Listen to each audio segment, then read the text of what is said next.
लोकसभेमध्ये पराभूत झालेल्या भाजप नेत्या नवनीत राणांनी पुन्हा एकदा शिवसेनेचे आनंदराव अडसूळ आणि दर्यापूरचे उमेदवार अभिजित अडसूळ यांच्यावर टीका केली आहे।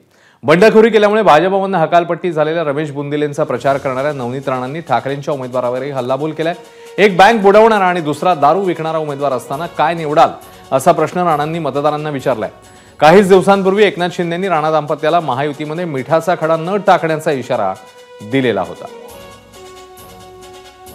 उमेदवाराला दारू विकणाऱ्या माणसाला जर तिकीट दिली आहे तर आमचे बायांचे भविष्य, त्यांचे मुलांचे डोक्यावर त्यांच्या बापाचा हात उठवण्याचा काम या उद्धव ठाकरे साहेबांनी केलेला आहे। म्हणून मी सगळे महिलांना विनंती करीन, एक बँक डुबवणारा, एक बँक मध्ये गोरगरिबांचे पैसे खाणारा आणि दुसरा दारू विकणारा आता हातात तुमचेच आहे। तुम्हाला सरळ साधा माणूस या मतदारसंघामध्ये पाहिजे, नाहीतर एखादा पाईप लावून गावापर्यंत दारू विकणारा आणि बँक लुटणारा पाहिजे।